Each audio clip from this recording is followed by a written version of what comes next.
Hello, everybody, and thanks for joining us for another week of the Rec Poker Podcast, Forums Edition.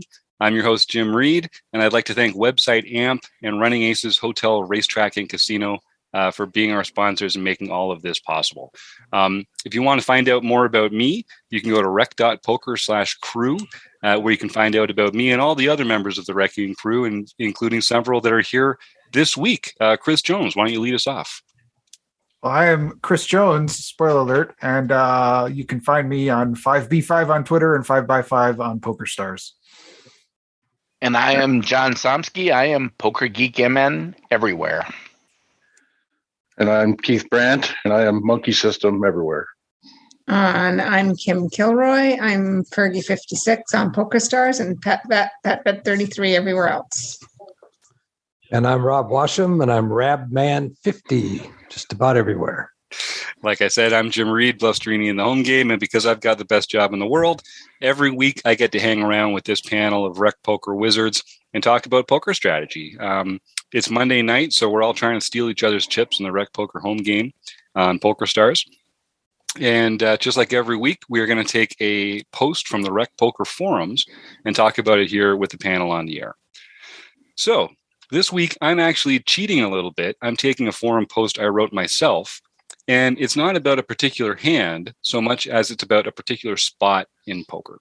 So we're going to talk today about the strategy position of being in position on the flop, being the pre-flop aggressor with about 40 big blinds. So this is a very common spot. Sky Matsuhashi refers to this as a bread and butter spot. We've got position, we've got range advantage. Often we're going to open from late position and get called from the blinds. And that's the dynamic that comes up here. So the reason we're talking about this is because Gareth James from the MTT Poker Academy has joined Rec Poker to do a monthly strategy discussion group that's on the second Saturday of every month. So the week after you hear this episode should come out on January 7th. And on the 15th, which is the following Saturday, is the next study group for the MTT Poker Academy with Gareth James. In that one, we're going to talk about the same condition, the same situation, but on the turn. So we'll be able to build on the conversation that we have today. So I know some of the gang here was in the study group with me, with Gareth last month when we talked about this in-position flop strategy. We talked a lot about flop textures, board textures. We talked about the frequencies with which we might want to see bet. We talked about the sizings that we might want to see bet. When you are playing in your own games, is there something about, like I said earlier, that it's kind of a bread and butter spot? Is there a spot? Is there something about this spot that you really enjoy playing, or is there something about this spot that you find is a different dynamic than another spot in other situations? Is there something about this that it just makes it a good, profitable spot to be in? I see Keith is the only person with his mic off right now, or his mic on right now. So, or Kim, either one of you. I do have my mic on, yeah. Are we talking about in position as button versus middle, or in position as the pre-flop raiser from anywhere versus the big blind? In the case of it makes Gareth's, a big difference. Yeah, great point. In this case, we're talking specifically about being the pre-flop aggressor. So it is that we raised and we got called from the blinds. Because I think you're right. It makes a huge difference to the ranges if we're just calling someone else's open and we happen to be in position. Okay, so we're the pre-flop raiser. So we're looking at, so I mean, that's a great, I always think that's a great time to make some chips versus the big blind on most runouts on a flop. So I would say the ones that I know of that we need to be careful of are flops that have lower than 3 cards, lower than the 9, and that have possibilities, especially 2 possibilities of possible straights. Because our out of position opponent is going to have all 2 pair, all straights. So if we have 3 cards that are sort of connected, they can have a lot of that. So those to me would be the worst ones, but that's so few flops that most flops we can make some money on. I think it's a great position to be in. Yeah, you should be c-betting 80-90% of the time. And just depending on the exact flop textures, whether you're going to bet big or small. Yeah, one of the things that Gareth was saying that was really interesting, I thought, and if you premium members at Rec Poker can come join these study groups, and there's a great forum post here that we're referring to where Gareth breaks down 3 types of boards: rainbow, monotone, and flush draw boards, and then 12 board textures that really help you sort of in your own mind think about the different kind of categories of flop textures and board textures and how some of them are better for your range as the pre-flop raiser, and some of them are better for your opponent's range as the caller out of the blinds, which is what Kim is getting at there.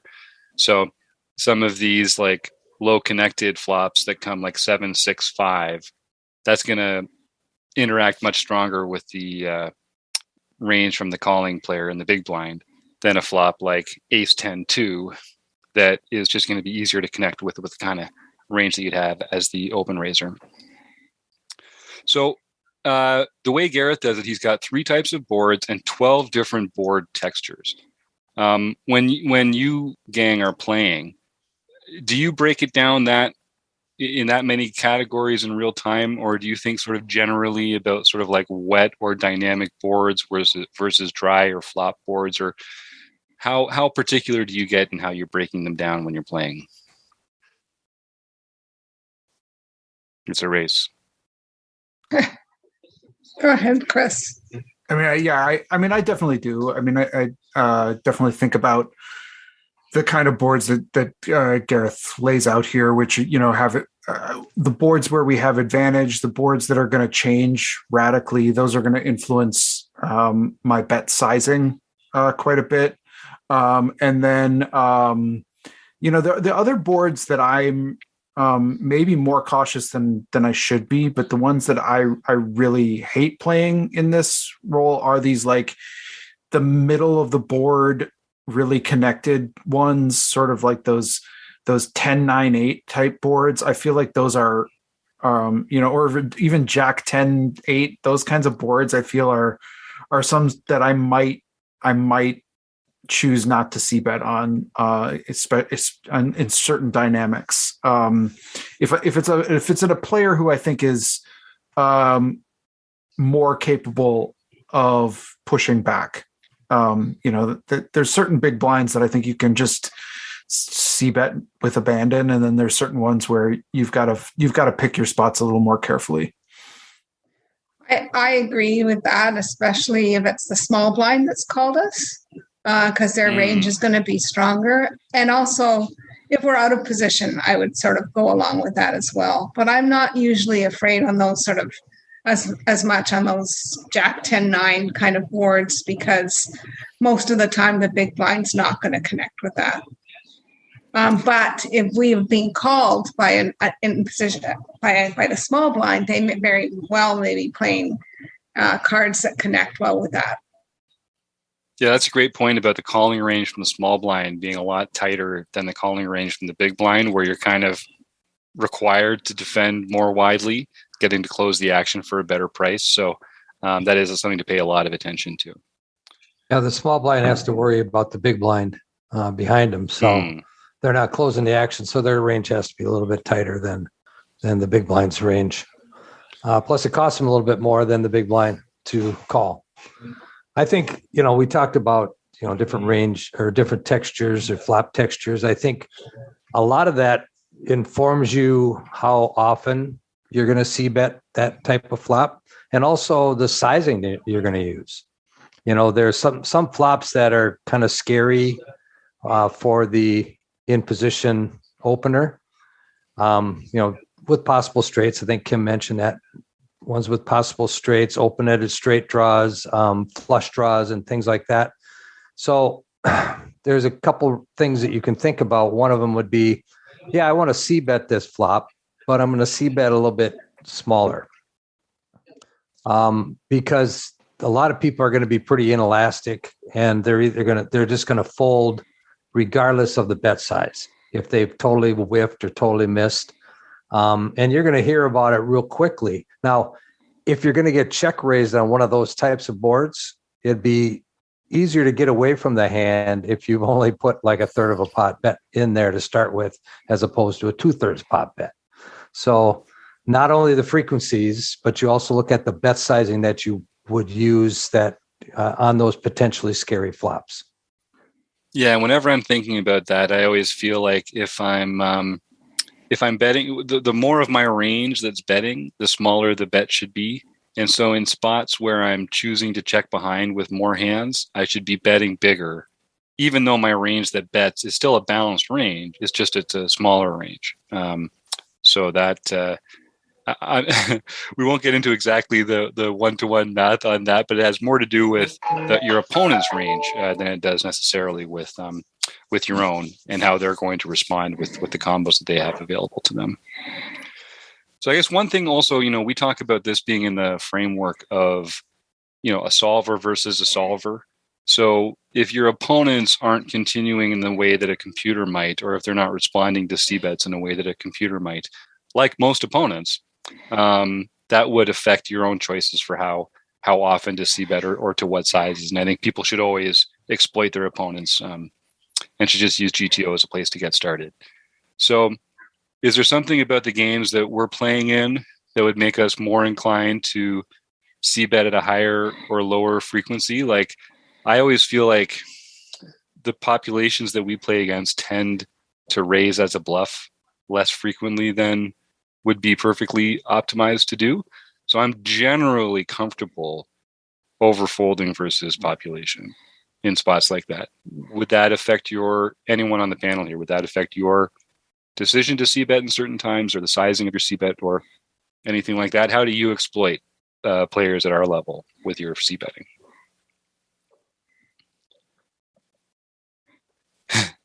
Like, I know we don't get... Yeah, go ahead, Keith. Yeah. If you got people that are not going to 3-bet you enough, then, or if they're not going to 3-bet you, basically not 3-bet enough, then you'll want to C-bet more because you'll get more folds. You'll want to, especially with your bluffs. Yep, that makes sense.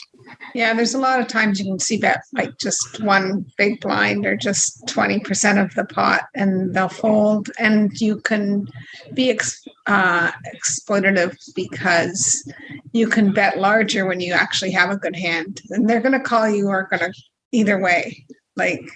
So they're going to call anyway, or they're going to fold anyway. So...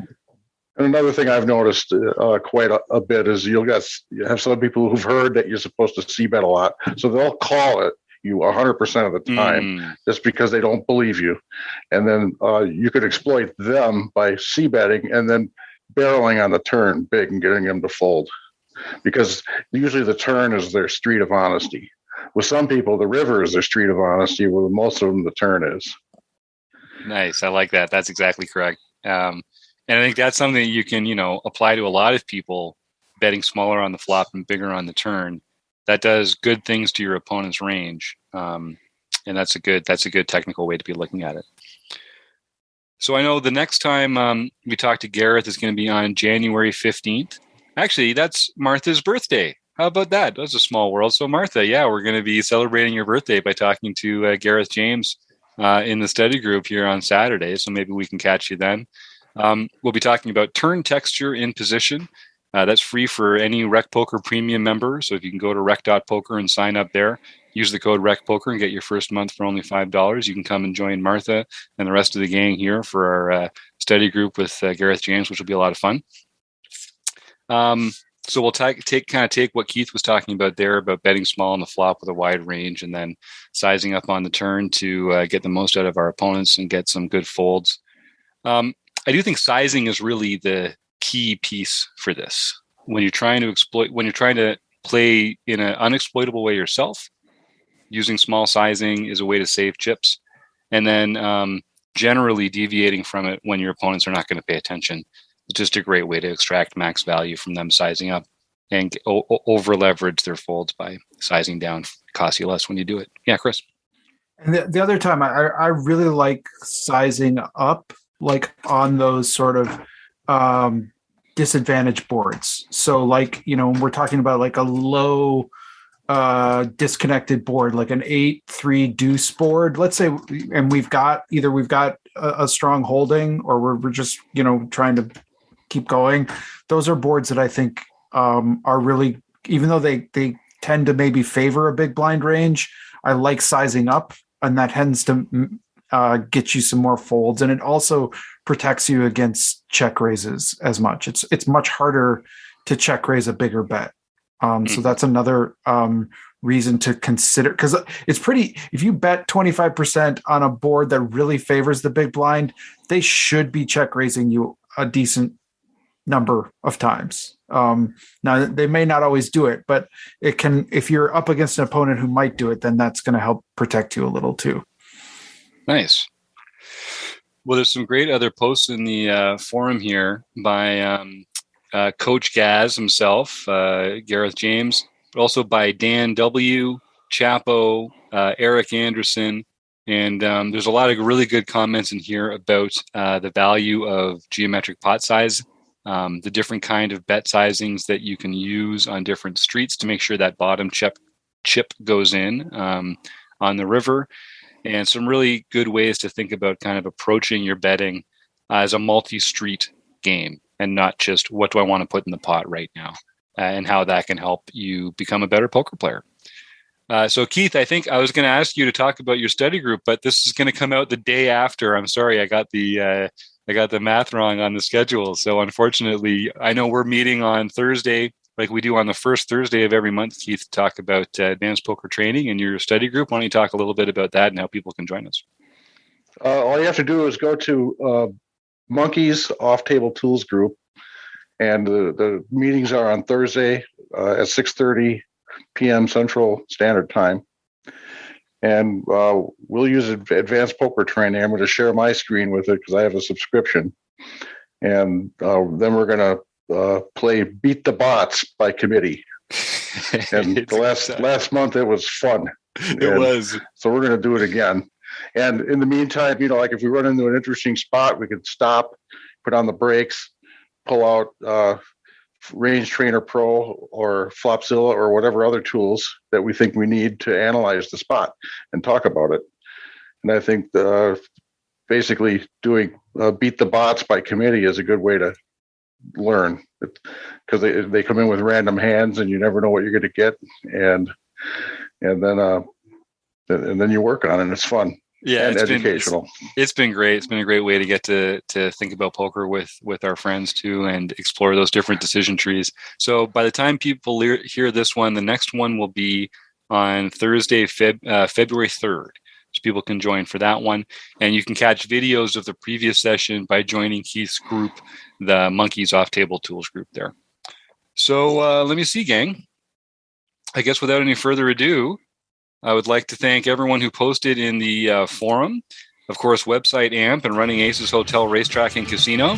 And Chris Jones, John Somsky, Kim, Rob, Keith, and Martha for saying hi and joining us. See you all again soon, folks. Take care.